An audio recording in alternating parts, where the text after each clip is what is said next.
Member for Malava, you've already spoken. Honorable Atandi, you've spoken. Pull out your cards. Thank you, Madam Speaker. Madam Speaker, there's a technical hitch I've had. That's why the systems are not removing their names. So, Madam Speaker, I rise to add my voice, not praise, on this speech by His Excellency, the President's address to Parliament.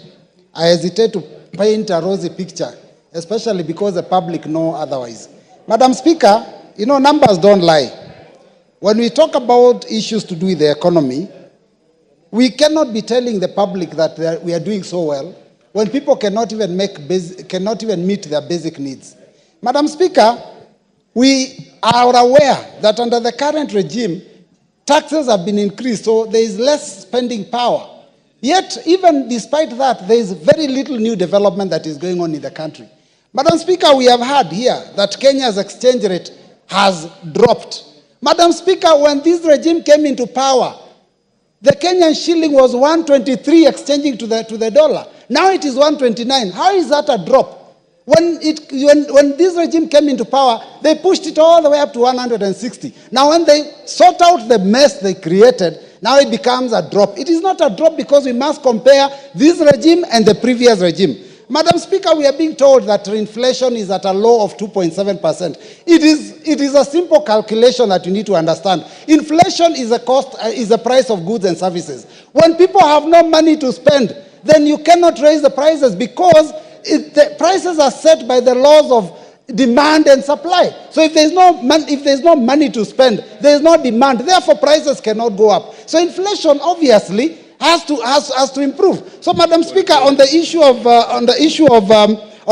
the economy, I don't think we are doing very well. Madam Speaker, on education, the funding model has failed Kenyans. A lot of our children do not know whether they will do exams at the end of the year, and a lot of them haven't even gotten the money. You saw lecturers going on strike. We are happy that that was sorted out. But, Madam Speaker, the CS for education was in the House, and we talked about GSS classes, transition to next year, 2025. Madam Speaker, the CS told us here that they are putting up 16,000 classes. The next day, I think on Saturday, he was talking about 18,000 classes. I'm beginning to ask myself, who do I believe? The CS that was in the House on Wednesday or the CS that was speaking in a public baraza on Saturday? Because those are two totally different figures. But, Madam Speaker, the reality is this, that the number of schools is much, much more than the number of classes that are being put up. And, of course, they are not even talking about the issue of the laboratories, because junior secondary is a secondary school that requires laboratories and workshops for those science and technical subjects. Madam Speaker, on the issue of housing, His Excellency the President told us there are very many houses that are now ready for Kenyans to purchase. And I ask myself, Madam Speaker, these houses are built on public land. These houses are built using our taxpayers' money. Why is the government selling these houses? Why can't you ballot and give those people that are lucky to get these houses? Because we have already, it's like you have built a road on taxpayers' money. You cannot pull a toll and start charging us. So it's the same thing. I think when it comes to issue of housing, the houses have been built. Let them be balloted and be given to Kenyans, because you cannot sell me something that you have built with my money. If it is my money and you've built it, it becomes mine. Madam Speaker, on the values and principles of good governance that the President was to deal with, the first one on Article 10(2)(a) is the issue of democracy and the rule of law. Madam Speaker, the agencies of government have been weaponized, always against the Kenyans.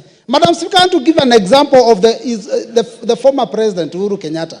His own son was being harassed that he's in possession of firearms that are not supposed to be in his arms. Yet he had been given these firearms in a legal manner. We have weaponized the security systems. The youth came to attempt to give their opinion to the National Assembly under Article 37, which is our constitutional mandate. The young man that was shot outside Parliament is a person from my constituency. Madam Speaker, tens of young people, the future of this country has been killed using government bullets. How is that supposed to be a good state of the nation, Madam Speaker? So I want to say on the issue of the rule of law, this regime has failed. On the matter of participation of the people, you know, we ignored the voices of the people in 2023 finance bill. We ignored the voices of the people in the 2024 finance bill. Now we're ignoring the voice of the church. And Madam Speaker, as a result of that, there's always going to be consequences. Madam Speaker, it's important to note that also Article 10(2)(b) of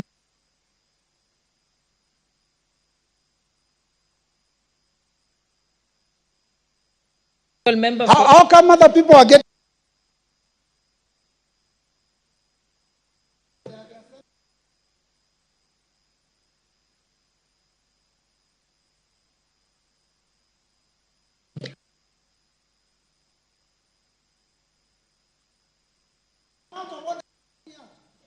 I'm not begging. Other people are being given, every single speaker before me was given an opportunity to finish their sentence, except me. If you don't want me in the house, tell me. I have other things I can do. You see, what you should have done, Honorable Mbui, is, may I get a minute? It's okay, I don't have to speak. You make a request, you don't shout. Honorable Mbui, the proper way, every member has been saying, may I have an extra minute to finish my sentence? Because you didn't ask for time, you just... I asked, Madam Speaker, go back to answer. The Honorable Pukose.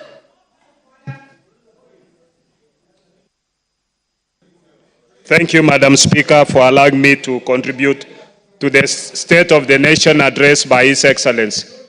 Honorable Speaker, just to respond to some of the allegations made by my colleague, Honorable Mbui, you remember that Honorable Mbui was part of the team that was demonstrating with sufurias on the head, claiming that the price for unga was very high. Right now, as we speak, as a farmer, the price of unga has gone down. When we came into government, the price of unga was 260 shillings. Today, as we speak, 2 kilograms of unga is 120 shillings, or down to even 100 shillings. Honorable Speaker, the price of fertilizer was 7,000 shillings. It came down to 3,500, and as we speak today, it's 2,500 shillings per 50 kilogram of fertilizer. And that has made the cost of food to go down. And it's part of the contributory factor to the inflation coming down to 2.7. Figures don't lie, Honorable Speaker. We are talking of what is happening. Today, if you go, there is nobody complaining about the price of unga.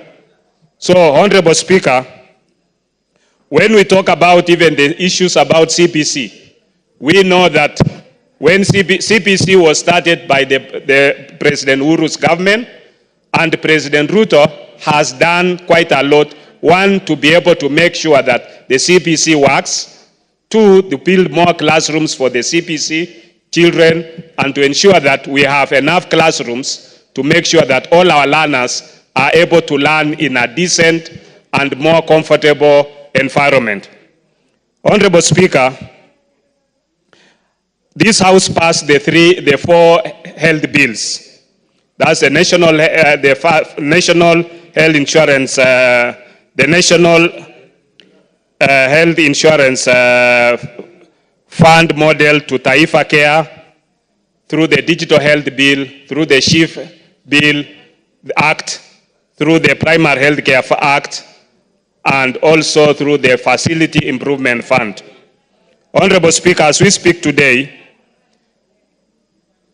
the challenges that we face in implementing the universal health care are waning down. They are gradually being addressed by our Taifa Care officers, and this will ensure that Kenyans receive better health care.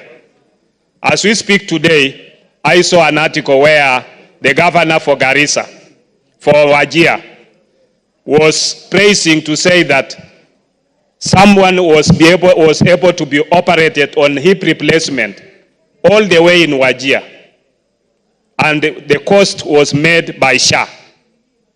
We are hearing many of the praises where people are saying how far these systems are working. Honorable Speaker, last week on Wednesday, I tabled in this House a list that was presented by the Permanent Secretary, Principal Secretary for Health, Ari Kimutai, in which every constituency, every county, an officer from SHA and an officer from Digital Health Agency has been allocated responsibilities to make sure that every Kenyan is registered.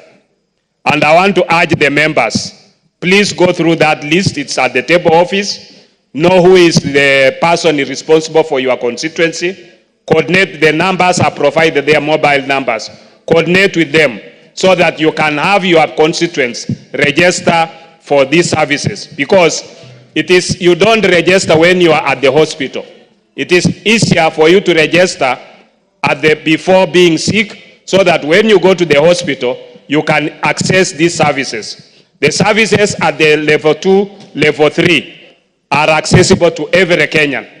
And the services at level 4, 5, and 6 are accessible to those who are paid up members, those who have made their statutory contributions. With those few remarks, Honorable Speaker, I want to support the President's address and look forward that many of the issues which he raised for implementation will be able to be carried out by both us as a House. The MP for Jomvu, Badi. Asante sana